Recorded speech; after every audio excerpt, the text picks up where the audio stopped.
Hello everyone, my name is Rachel. Welcome back to my channel. Today, I decided that I wanted to talk about historical romances that I have read since January, so since the beginning of 2022, that I have absolutely loved and given 5 stars. I thought that I would do this every so often because historical romance is my favorite genre to read. I have come to that realization, especially recently. Historical romances have been all that I have wanted to read. So I thought this would be a fun way to give you guys recommendations throughout the year. I am planning on doing one of these kind of like every 3 months, something like that. So yeah, I think we're gonna kind of go in the order that I read them so far this year. So the first book I want to talk about is The Devil and the Heiress by Harper St. George. This is book 2 in her Gilded Age Heiresses series. This was quite the pleasant surprise for me. I didn't go into this expecting all that much. I had heard a lot of mixed reviews about book 1, which I believe is something about a duke and an heiress in the title. I can't quite remember. But because I heard so many mixed things about that first book, I decided not to read it. But I had heard some pretty positive things about this one, and the premise really appealed to me. We have Violet, who is an American heiress. She decides to flee London and the marriage that her parents have arranged for her. And then we have Christian, the Earl of Lee, who has a scheme of his own. He decides to escort Violet away from London, and he hopes that because they'll be in close proximity together, he can convince Violet to marry him himself, because he is in dire need of funds himself. And so things go on from there. So we have a travel romance, forced proximity. This turns into a marriage of convenience, also kind of turns into a marriage in trouble towards the end. Like, this just ticks so many of my boxes. We also have like a devilish Earl and a more innocent American heiress, which is always a fun dynamic. And Violet also wants to be an author, I think, specifically a romance author, if I'm remembering correctly. So yeah, this was just fantastic. I didn't expect to love it as much as I did, but I highly recommend it. So moving on, also the fact that I have physical copies of all of these books should tell you something, because when I really love a book, I have to have a physical copy for my own personal library. So first up, I want to mention Girls Before Earls by Anna Bennett. First of all, I love this cover. I love the colors, and as you can see, it takes place in this like coastal town. I love the vibe of this book. So this is book 1 in her Rogues to Lovers series. This came out at the very end of December, so this is a pretty recent release. And this one is essentially a romance between Hazel, who is a headmistress of a girls' school in this very small coastal town, like I mentioned. And then we have Gabriel, who is the Earl of Bladenton, and he now has custody over his teenage niece after her parents passed away. And so she is quite the troublemaker for him. They don't quite get along, and so he's been trying to put her in all these different girls' schools. She keeps getting kicked out of them, and so this school that Hazel runs is kind of his last resort. And at first, she is very hesitant in taking his niece in, but they kind of come up with this deal so that she can get enrolled in the school, and of course they fall in love along the way. I will say this is not the most exciting or fast-paced story by any means, but the vibe is just there. I just really loved the romance between these two. I also loved the role that Gabriel's niece played into the story. I don't always love kids in romance books, but it really worked in this instance. And this also gave me vibes of the Spindle Cove series by Tessa Dare, because this is like a very small coastal town. Everybody knows everybody. There's some very interesting people that live in this town. And so yeah, I really enjoyed this one, and I am looking forward to seeing what Anna Bennett comes out with next in this series. Next up, I have to mention The Perks of Loving a Wallflower by Erica Ridley. This is book 2 in her Wild Winchester series. Once again, I did not read book 1 because I've heard very mixed reviews about that book, but I had heard nothing but phenomenal reviews about this book, and I think it is completely warranted. The hype is real. It is such an amazing sapphic romance between Philippa and then Thomasina, who I would say she is more of like a non-binary character, or maybe gender fluid, however you would want to refer to her, but she does go by she, her pronouns. And so this is just so fun. Like, the Winchester family is such a fun, like, found family. They're basically like 6 orphans, I believe, that Baron Vanderbean adopted. He has now since passed away. So the Winchesters are still living together in the Baron's home. And so this involves Thomasina. she ends up having to disguise herself as like the new Baron Vanderbean as a way of courting Philippa. And oh my god, this is just phenomenal. I can't recommend it enough. I haven't read that many sapphic historical romances, but this one is just absolutely fantastic, and I am so excited for the next book in the series, which is called Nobody's Princess. That is set to come out, I believe, in August, and I cannot wait to get to that one because that is going to be Graham's story, and I am just so excited. Next up, we have After Dark with the Duke by Julianne Long. This is book 4 in her Palace of Rogues series. This, oh my god. So this book made me cry. Let me just point that out from the get-go. But this one is about James, who is a duke. He comes to stay at the Grand Palace on the Thames, which is the boarding house that this series is centered around. And then we have Mariana, who is in her 20s. He's in his early 40s, so there's quite the age gap. Though what I appreciated was that the reasons why they couldn't be together, it was never about the age gap, which I guess that makes sense in a historical setting. But anyways, Mariana is an opera singer, and she has just had a duel fought over her. This is not something she asked for by any means, but what's interesting about the story is that you kind of see how women can be negatively affected by duels that men fight over them, and how women just had no control over anything really in this time period, right? And so now she has been deemed the harlot of Haywood Street. So she's been brought low by this scandal, and so she has no choice but to stay at the Grand Palace on the Thames. And so this is a really fun and heartwarming and heart-wrenching hate-to-love story between James and Mariana, because from the get-go, James judges Mariana so harshly for things that have happened to her in her past. And yeah, so we've got kind of like a starchy duke with a scandalous opera diva, and I myself am an opera singer, in case you didn't know. And so it was just really cool to read about a heroine who's an opera singer as well. And it's also really interesting because opera singers and actresses were viewed very differently back then as to how they're viewed today. So that's also really interesting. But yes, this made me cry. This is arguably my favorite of the series, though I also adore book 2, which is Angel in a Devil's Arms. Next up, I have to mention Lady Isabella's Scandalous Marriage by Jennifer Ashley. This is book 2 in the, what is this, Mackenzie McBride series, and this is a marriage in trouble story. I mentioned this in my recent recommendation video where I talked about my favorite marriage in trouble romances, so I will link that up in the cards above if you are interested in seeing that video. But my goodness, the scorching, and I mean scorching and sizzling, sexual tension and chemistry between Mac, our hero, and Isabella, our heroine, is just exquisite throughout this book. Like, easily one of the hottest historical romances I have read as of late. That's not necessarily because there's just like a ton of sex scenes or anything. It's just, like I said, the chemistry between these two characters is really amazing. So we're dealing with Mac, who is a Scottish artist.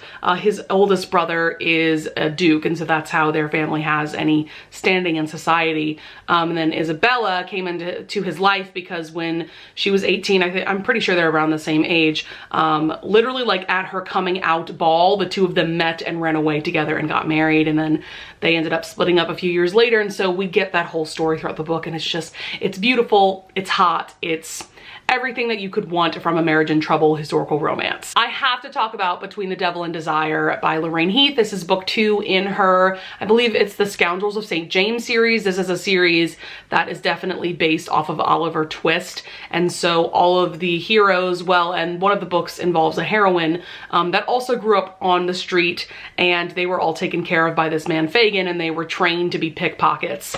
And so this one is Jack Dodger's story, who I just absolutely adore. I love Jack so much. He owns a gambling den, and this also involves Olivia, who is now a widowed duchess. So basically the duke that passed away left their house to Jack, and it's stipulated that Jack has to take care of Olivia and their son. The Duke and Duchess did have a child together, and so from the start, Olivia hates Jack's guts. She does not understand why the house has been left to him and why she is now his responsibility, and so things go on from there. I am obsessed with this couple. This is definitely a darker and grittier historical romance series. I think you could almost call this a dark romance series. And yeah, I can't recommend this highly enough. I definitely recommend reading the series as a whole, but this book to me is the standout for sure. For another fantastic marriage in trouble historical romance, I have to mention The Day of the Duchess by Sarah MacLean. This one does involve cheating. Let me just throw that out there before I get too far into the plot of this. This involves Seraphina and Malcolm. They are the Duke and Duchess of Haven. They basically got together because Seraphina's mother made her trap Malcolm into marriage, and so their marriage did not start off on the best of terms, and things have just gotten worse and worse over the years.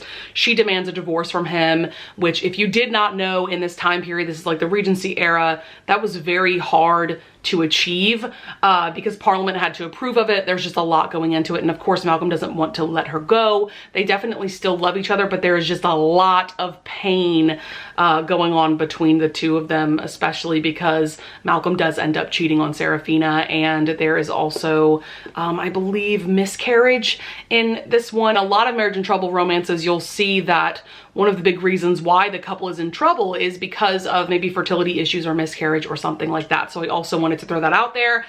I went into this book so skeptical because I knew that the cheating was involved, but I have to say Sarah MacLean's writing in this is stunning in my opinion. Somehow Sarah MacLean made this work, and by the end I truly believed that Malcolm and Seraphina belonged with each other. Next one is a really fun Rake meets Wallflower historical romance. This is The Good Girl's Guide to Rakes by Eva Lee. This is just so much fun. This involves Kieran and Celeste. They end up making this deal with each other that in exchange for Celeste helping Kieran find a respectable wife, because basically his family is threatening to cut him off if he doesn't get married within the next year. In exchange for that, he will also show her the fun and scandalous side of London. And so it's really fun because it involves Celeste getting like a wig and putting on this like dramatic makeup and becoming somebody completely different from herself. Also, Kieran wears eyeliner when they go out, which is hot. Yeah, so he takes her to like different parties and just scandalous things that happen at night in London, while Celeste is trying to help him find someone to marry. Meanwhile, they're falling for each other, and I loved this one so much because it's hot. I mean, we know Eva Lee serves the spice for sure. I loved these two together. I also loved how like healthy of a relationship this was because Kieran and Celeste clearly communicated with each other every step of the way throughout this novel. I love this couple so much, and this book also set up the rest of the series really well because we can already see the romances that are going to happen later on in the series, and I cannot wait to read book 2 that is set to come out really soon, I think within the next few months. Next up we have The Spinster and the Rake by Eva Devon. I'm so glad that I finally read this book. This one involves Edward and Georgiana. What I adore about this romance is that we have neurodivergent representation. Edward seems to be on the autism spectrum. Of course, back in this time period, that wasn't something that was known or talked about by any means, but you can just tell when you're in his POV and his mindset that that seems to be what he has going on. And so this is a kind of a forced marriage of convenience, however you want to refer to it. Basically, Georgiana's family somehow gets invited to Edward's house party. He's a duke. And so she's just hanging out in his library, and he's not dressed as a duke, like he's kind of in casual clothes, and so she assumes that he's like a footman or something, and then they just start making out. And I believe Edward's aunt catches them at a compromising position, therefore they have to get married. And so what ensues is Edward guiding Georgiana in how to be a good duchess, and she guides him in how to be a good husband. And I loved these two characters so much. I just love the neurodivergent representation because I don't talk about this often at all, but I identify with neurodivergent characters because I believe that I myself am on the autism spectrum. So it's really great to see that representation in historical romances because historical romances are just like my favorite romance genre. So I can't wait to read book 2 of this series. I believe that is coming out this month if I'm not mistaken. And I'm just excited to read more from Eva Devon in general. For something a little bit different in the historical romance genre, I have to recommend Love and War by Shira Lynn or Shira Lynn. I still haven't figured out how the author's name is pronounced, but this is a World War II romance. It is also an interracial romance. We have Emile, who has been forced to work as a surgeon for the Nazi regime, and then we have Victoire, who is a lounge singer, who ends up becoming Emile's maid. There's a lot of things that happen in terms of how that comes to be, but I was a little skeptical of this romance going in because of that power imbalance, but I have to say the author really made it work. This is a pretty short book because the audiobook was only 6 hours, but you really get a full and beautiful and heart-wrenching and heartbreaking story.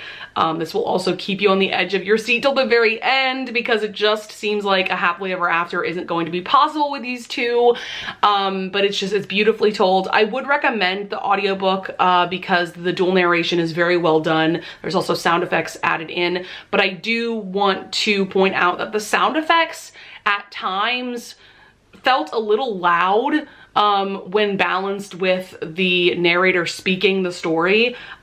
So I can definitely understand why the audiobook might be distracting for some readers, but I personally still really enjoyed it for what it was. Highly, highly recommend this. And I can't wait to see what this author comes out with next. Next up we have When She Said I Do by Celeste Bradley. This is a Beauty and the Beast retelling. Historical romance, takes place in the Regency era. I adored this book so much. So this is book 1 in the Worthington series. You can think of the Worthingtons as like the Bridgertons on steroids.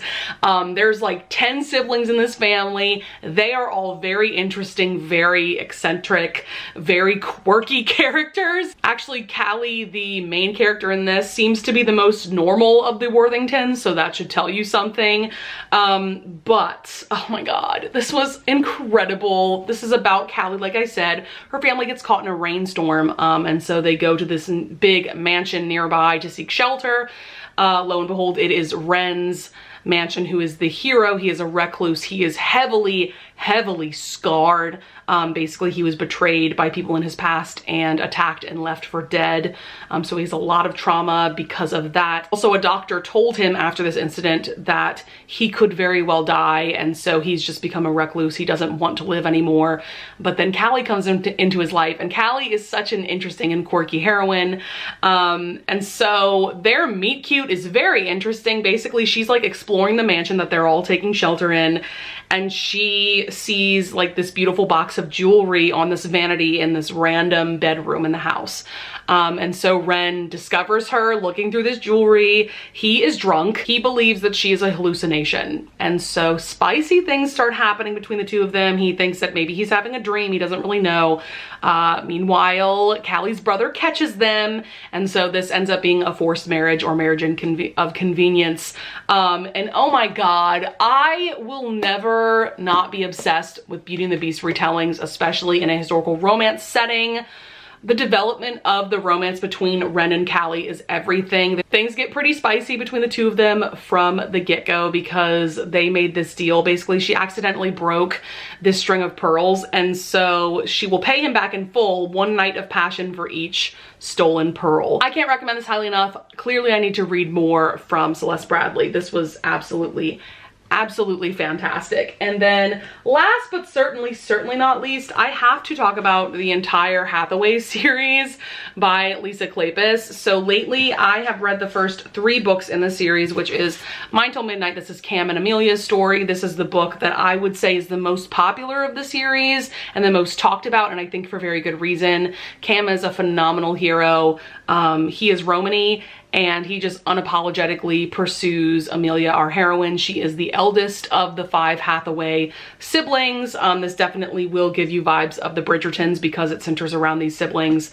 And oh yeah, it's absolutely fantastic. Seduce Me at Sunrise is book 2. This is about Kev and Win. I also gave this 5 stars. There is just so much mutual pining and longing between these two. They have loved each other for years, and there's just things getting in the way of them being together. It's phenomenal. And then I very recently read Tempt Me at Twilight, which is Poppy and Harry's story. So Harry is the owner of the hotel that the Hathaways end up staying at when they're in London for the season. And this was absolutely phenomenal as well. I gave it 5 stars. Like, I truly love these 3 books pretty darn equally. I mean, if I had to pick a favorite, I guess I would pick Mine Till Midnight just because Cam and Amelia. I also truly, truly adored Seduce Me at Sunrise and Tempt Me at Twilight. I am so, you guys have no idea. I am so excited to get to Married by Morning, which is book 4. This is going to be Leo, who is the one brother of the Hathaway family. He is the one who ends up inheriting a viscountcy when he definitely didn't expect to. And so that's kind of how this family has any standing in society, is because all of a sudden he's a viscount. So we have Leo, who's definitely a rake with a capital R. And then we have Catherine, who has been the governess to Beatrix and Poppy, who are the younger 2 sisters of the Hathaway family. So this is gonna be a hate to love romance. I'm so excited. And then we have Love in the Afternoon, which is going to be Beatrix's story, and I believe this is also an epistolary romance, so that means that there is going to be some letter writing between the hero and the heroine. So excited for these two. This is definitely the series to go with if you are someone like me who recently watched season 2 of Bridgerton on Netflix and you are just dying for some Bridgerton-like vibes. This is totally going to serve that for you. Or maybe if you recently binged the book series and you're looking for something with that kind of similar vibe, like this is it. I adore all 5 siblings with my whole heart. I don't know who I would pick as a favorite between the 5 of them. Like, they are just truly iconic characters. I love their love interests so much. Yeah, I'm so excited that I have 2 more books to read in the series, though. I think I'm gonna be really sad when I read those 2, because then the series will be over. All right, guys, that's going to be it for all the historical romances that I have read recently that I have given 5 stars and highly recommend. I would love it if you would leave a comment down below if you have some historical romances that you've read recently that you also absolutely adored. I always love getting recommendations from you guys in the comments. Also, this is the first video that I am filming since I reached 2,000 subscribers. Y'all, that is unreal to me that over 2,000 people like my content and want to watch me talk about books. Like, what is happening? I am truly so grateful for each and every one of you that has subscribed to me or watched my content. Like, you guys have no idea how much love I have for you all. And I just can't wait to make even more content for you guys and read even more amazing books and all of that. So with all of that being said, I would love it if you would leave a like and subscribe. And I thank you so much in advance if you do. And I will see you guys in the next video. Bye.